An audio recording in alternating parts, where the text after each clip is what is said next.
So the third deontologist that we are exploring in terms of their method of normative theory construction is the philosopher Rainer Forst. Forst is a contemporary philosopher from Germany.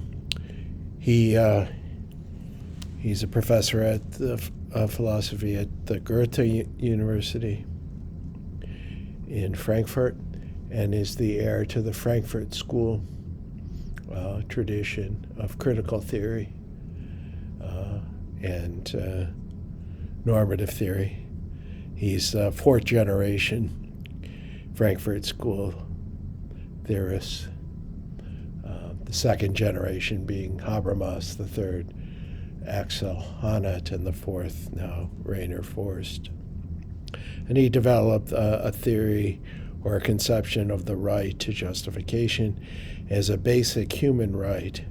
The most basic of human rights is the right to justification, and that a justification in turn is based upon a basic principle or a principle of metanormative criteria of justification that's both reciprocal and general, as we'll see. And Forst is working also in the Kantian tradition, in the tradition that emanates from Kant and runs through Rawls, Habermas, and others. In fact, Forst did study at Harvard with John Rawls during his education, as well as with Jürgen Habermas in Germany. So Forst argues that we as human beings are justificatory beings, that we have a capability to justify our normative claims and also a responsibility to justify our normative claims by offering reasons to others, that we are, in this sense, reason-giving beings. And as such, we have a right, a justified demand to justification. And in turn, we have a duty to provide justification to others. Meaning, if we are going to be subjected to some principle or subjected to some law or practice or policy, we have a right to be provided with valid reasons that justify that principle or that policy or that practice. And that we can understand the political order as an order of justification thereby. And that justice is the most important concept that applies to that order. Justice in turn demands reasons, first and foremost regarding what and how citizens stand in relation to one another. So justice has to do with justification. And justice stands in opposition to arbitrariness, or more specifically, arbitrary rule.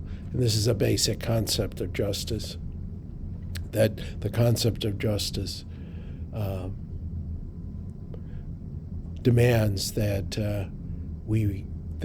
the rule of a society not be arbitrary, that the rule of society be based upon justifiable principles and laws,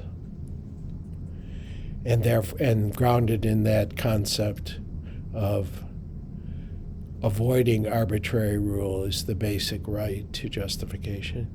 This is a right not to be subjected to laws, etc., that are groundless, or that are groundless in the sense of arbitrary, and that each person has a legitimate and justifiable claim to be respected as an agent of justification. One finds one's dignity in one's capacity to ask for and give justifications. So his core thesis is we should understand, quote, we should understand political and social justice on the basis of a single right, the right to justification, and that we should construct corresponding principles for the basic structure of society accordingly, end quote. So justification involves providing reasons on the ground on which beliefs and actions of rational beings stand. The ground created by reasons must be a common basis for justified thought and action. We could ask, what does reason mean in practical context, that is, in context of the political order and the distribution of goods and the distribution of power, etc.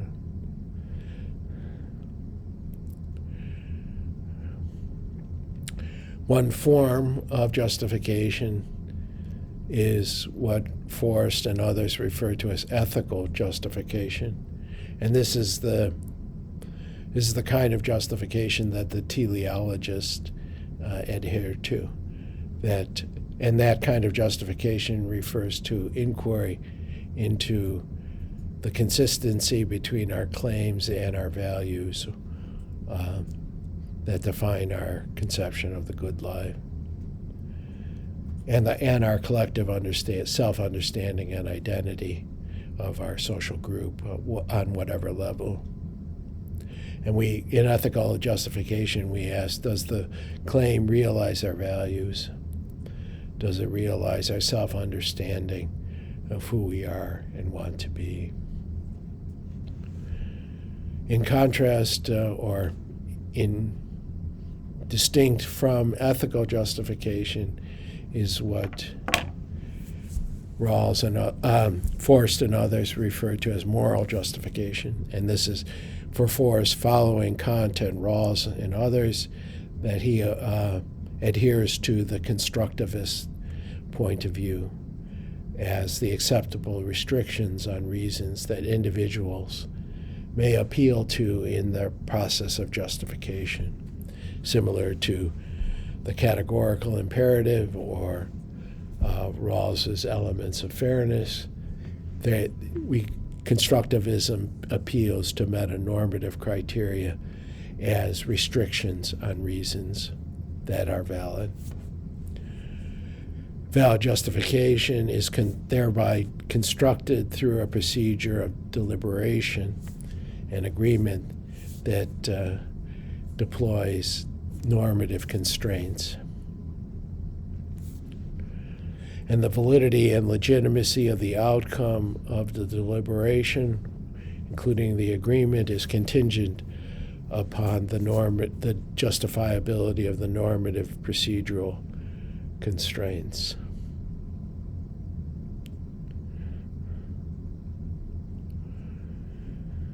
So Forst goes on to articulate and defend a principle of justification as the basic ground of normative justification.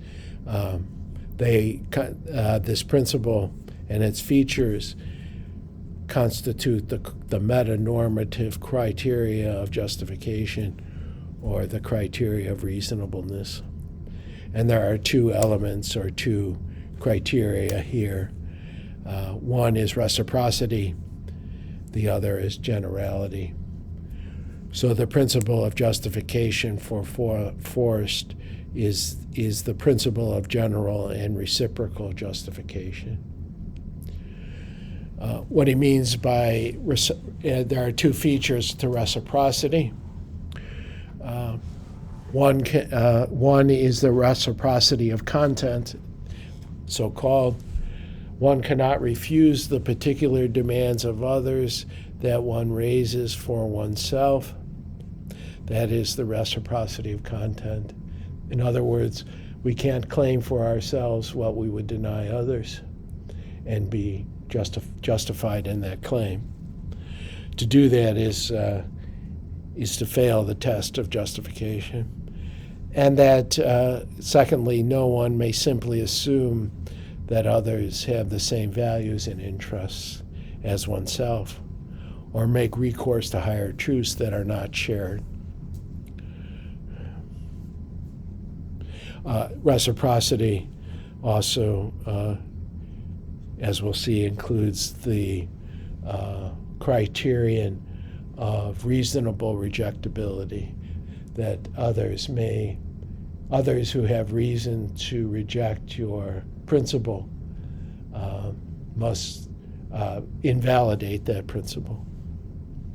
The second part of the principle of justification is generality, and this is connected to reasonable rejectability. The objections of any person who's affected cannot be disregarded, and the reasons adduced in support of the legitimacy of norm must be capable of being shared by all. So generality has a feature of reasonable rejectability, that others have veto power. Reasonable people have veto power over the justifiability of your claim if you are making an unreasonable, in their eye, an unreasonable claim. And also that the reasons that you provide must be understandable. They must be shared and recognized by all parties to the principle. So the principle of justification for Forst is a principle of reciprocal and general justification. So in other words, reciprocity of contents. One cannot raise any specific claims while rejecting like claims of others. Reciprocity of reasons. One cannot simply assume that others share one's perspective, etc. And generality, quote, the objections of any person who is affected cannot be disregarded, and the reasons adduced must be capable of being shared by all affected.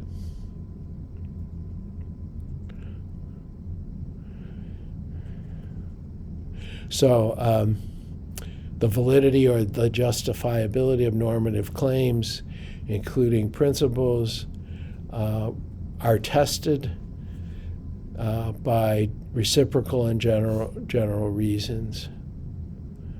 That those type of reasons cannot be raised against them. And that includes non-rejectability. And this establishes the ground of justification. It is the basis of reasonable agreement and assent. So we would ask, valid norms, including principles of justice, must pass the test of reciprocal and general justification. And if they do, they would rest on valid, shareable reasons. And they would be grounded in mutual recognition of persons as ends.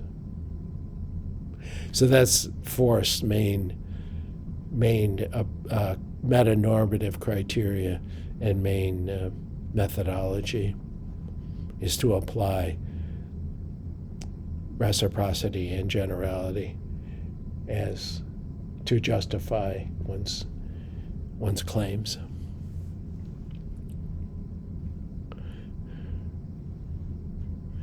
He goes,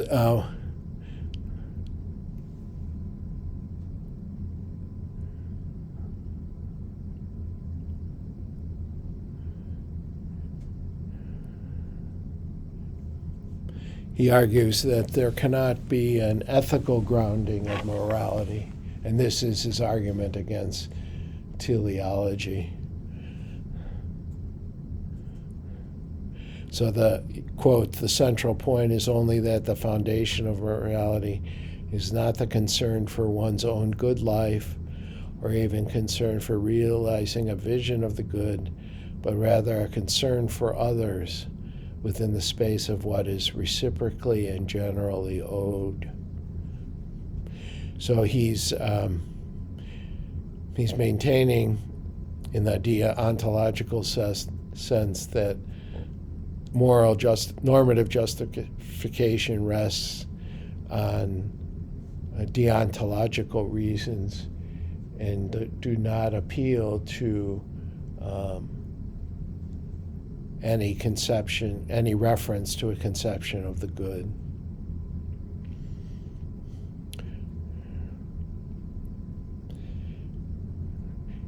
Because the good itself, whatever good or whatever conception of the good one invokes, if it's to be shared with others, must also comport in the end with reciprocal and general justification.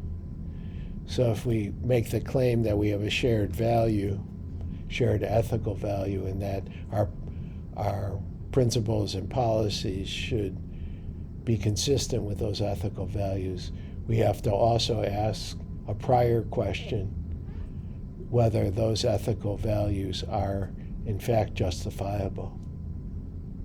That is, does their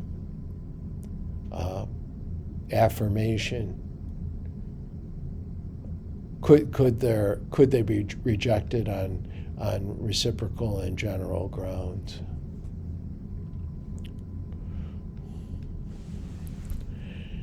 So in the deontological sense, we are not appealing or should not appeal to particular goods or values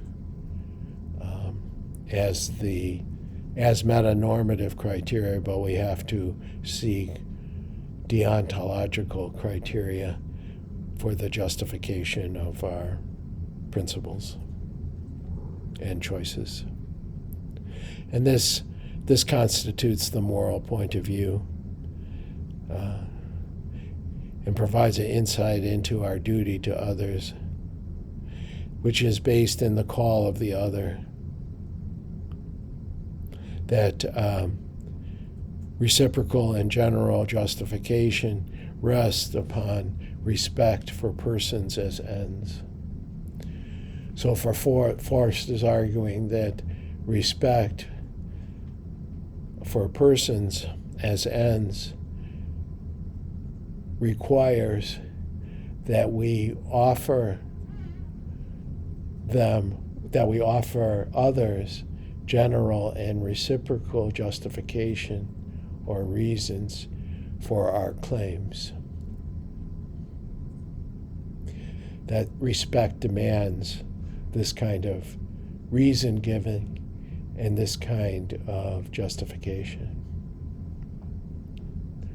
And that's the, if you will, the ground of the principle.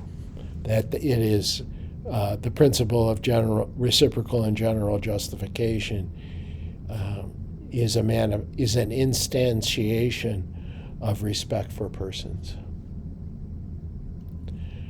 and therefore is deontological. We're not realizing a good, we're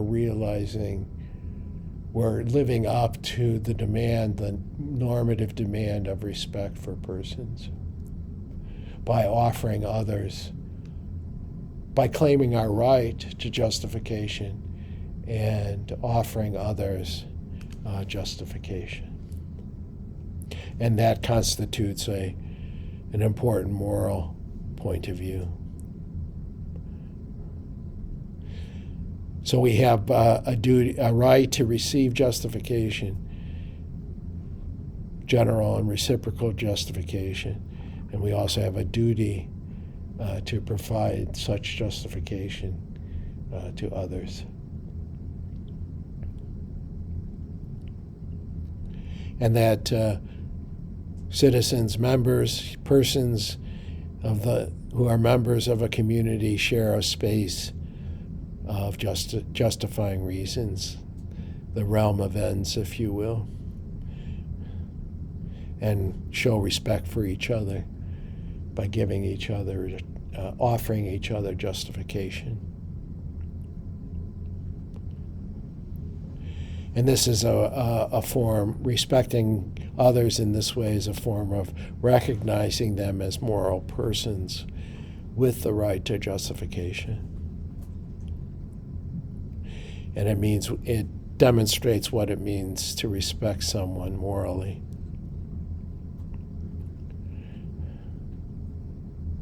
This is an intersubjective basis of normativity, that we have a duty to each other in an intersubjective sense to provide each other with justification.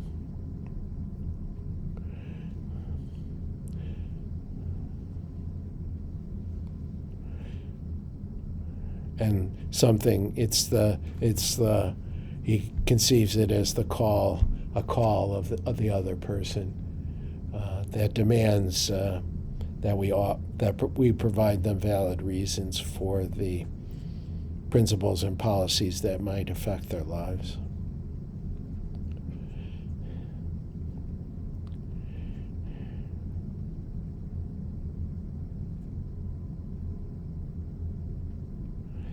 It's an original responsibility towards others.